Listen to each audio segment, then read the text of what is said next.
Hello guys! Ako nga pala si Anthony Banga, isang seaman sa cruise ship at ito ang kwento ko kung paano ako nakapagtrabaho sa barko.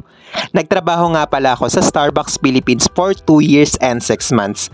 Kaya siguro na-qualify ako sa posisyon na ina-applyan ko noon na trabaho ko na ngayon. Nag-apply ako online sa website ng Royal Caribbean na rclseatrack.com as barista. Kailangan lang gumawa ng SeaTrack account at answer all the necessary basic information about sa'yo na hinihingi at mag-upload ka ng resume mo dun sa SeaTrack account mo.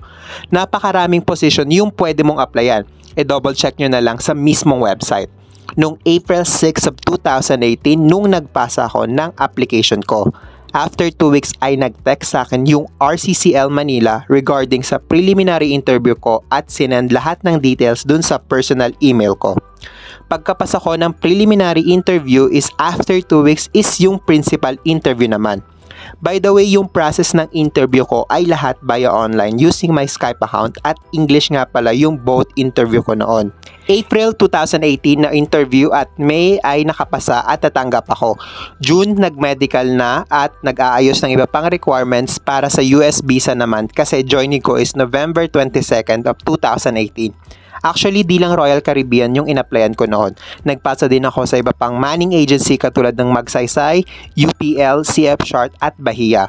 At bago ako mag-apply ay sinigurado ko na meron na akong mga documents like passport, seaman's book at basic training or mas kilala sa tawag na SOLAS.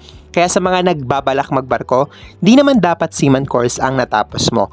May mga position under hotel, food and beverage at housekeeping. Di lahat sa Marine Department. Make sure na meron kang enough experience dun sa position na a-applyan mo. Di naman kailangan na tapos ka na ng college. Kahit high school or elementary na tapos ay ayos lang naman. Yung height, di naman kailangan matangkad. Kahit 5 flat or below 4'11 ka pa is pwede. Yung age at least 21 years old in above, kahit 40 plus pwede pa din mag-apply.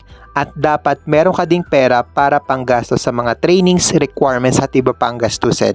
Pero worth it naman lahat ng hirap, sakripisyo at gastos pag nakapasa ka na dahil bawing-bawi naman talaga siya. So, yun lang guys. Thanks for watching. I hope you learned something on my video. So, yun lang. Bye-bye.